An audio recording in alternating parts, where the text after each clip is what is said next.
You can introduce yourself. Hi, I'm Louis Jackson, the owner of the Bit Closer, of the Fresh Fish Company on the Victoria Pier. Right. And what do you do?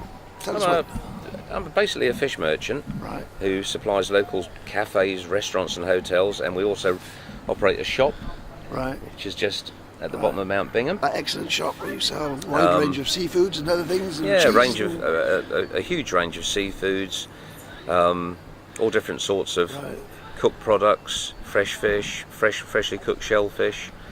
A great range. A developing business, obviously it's growing business. I can see whether we buy fish there sometimes. It's an excellent little shop. Is that generally the state of fish trade? Is it growing? Is it more people eating fish? I think so. I think the fish trade is at the moment very good. I mean, I think it is growing, and I think people want to be more aware of what they're eating and where it comes from, and how it's caught as well, because they like crabs, lobsters, fish to be caught in a sustainable manner, which is great to see, I think, nowadays. Most of your stuff caught locally? I would say as much as we can possibly buy is caught locally, which probably accounts for about 40% of the wet fish that we sell, and the remainder species of fish that we don't get over here we buy from BREXIT, from Scotland, but we try and buy all English if we possibly can. We don't buy Norwegian cod fillet. We stick to English or Scottish because we think that's the right way to do it. There's a lot of cod sold. Fish and chip shops sell cod. Where do they get that from?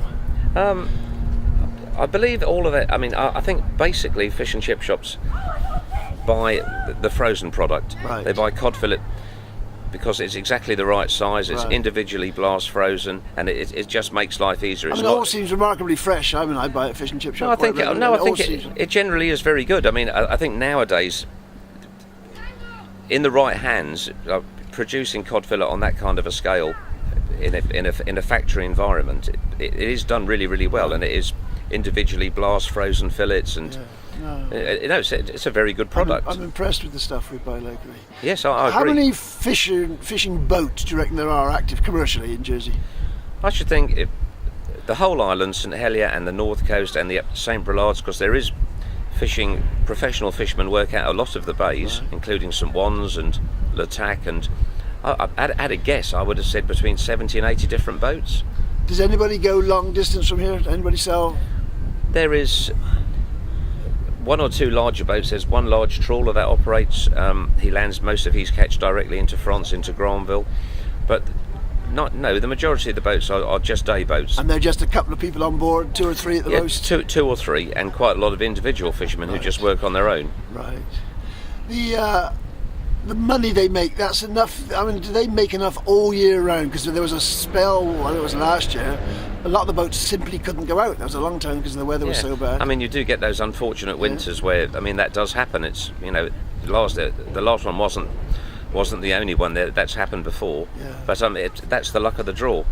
It's, I mean, as you could, that's fishing. That's the way it goes. But I mean, do they generally have other occupations to go to, or is it that's what they're stuck? In general they don't. I think, I mean, fishing. The guys that I deal with, fishing is their livelihood. So, and then again, fishing's down to what you want. It's like any other job. It's what you put into it is what you get back from it. So about 40 boats, you reckon? Could be 100 blokes, could be 100 actually doing the fishing.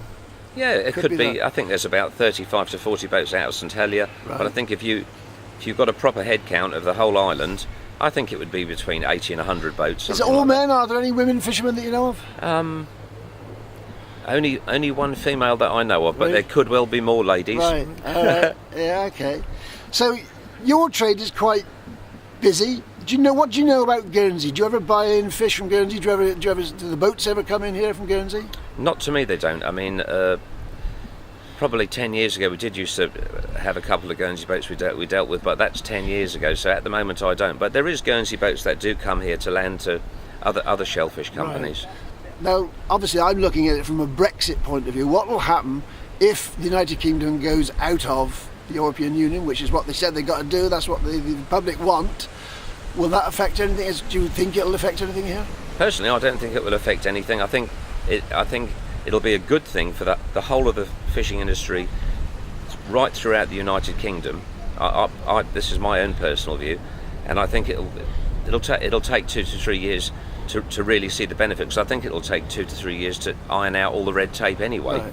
But no, I think it's a great thing. But you're looking at it more from supplying local demand and not the exports, because you're not doing export. No, I do. We don't really do any export, but I think to be for Great Britain to be their own, in charge of their own waters, in charge of to write their own laws regarding the fishing, is a great thing. Are there UK regulations which affect you now, or is it locally administered and they do what they want? No, we're governed by UK regulations. Right. So safety and all that sort of stuff. What does that? And that as well, yeah, I believe so. I'm not 100% on all of this, but Right. I do believe. There's a lot of safety. There's a lot of red tape involved in becoming a professional fisherman now. You have to buy a license. There's a lot more to it than there ever used to be. There's 800 square miles of water which is controlled from Jersey. Now they've got a very minimal, they've got one little boat that goes out, a patrol boat, and a rubber dinghy, I think. Yeah. Do you know anything about them? Is that adequate? Is it adequately protected? I think the vessel they've got is adequate. Yeah. And I do think they do a fair job. Yeah.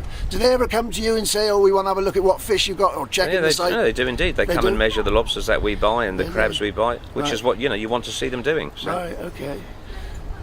It's Generally a good speaking, thing. then, you don't think if anything happens with regards to Europe, your trade should carry on as existing, as now. It won't affect you.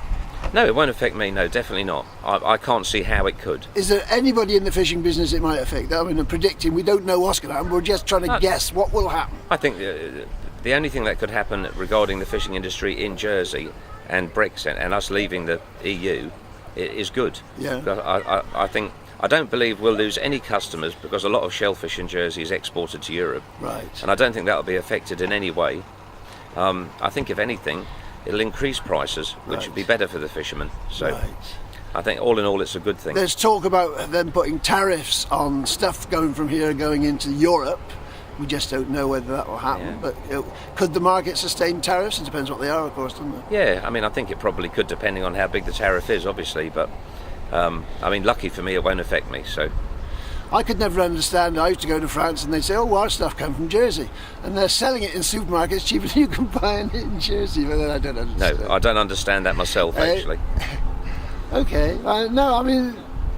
It is an extraordinary business because it is fresh stuff. You're selling fresh stuff, and it's good local produce. Absolutely. And there ought to be a huge amount. A lot of people are afraid to eat fish; they don't know how to cook it. Yeah. They say, "Well, that looks funny. I won't eat that." Yeah. Do you try and educate the public on that? Absolutely. If they go to the shop, that's an education in itself. Go to the shop, and if you're going to buy a certain species of fish, they'll tell you how to cook it or suggest a way for you to cook it. And if you buy lobsters and you're unsure about splitting them, you just ask. And is anybody commercially, do they farm lobsters, or do you just have to catch them? No, they're just a wild product. Yeah. Same as all the crabs. Right. Yeah. Do you have a share in any commercial boats? No, we don't know. Have you ever done that? Have you ever been out on a fishing boat? No, I was a professional fisherman for Really? about 15 years. Yeah. Recommend it? Yeah, when you're young. Yeah, as you start to get older, I think it's best left alone. You still got all your fingers? I've still got all my fingers, yeah, I'm still intact, yeah. Okay, nice speaking, Joe. Thanks very much.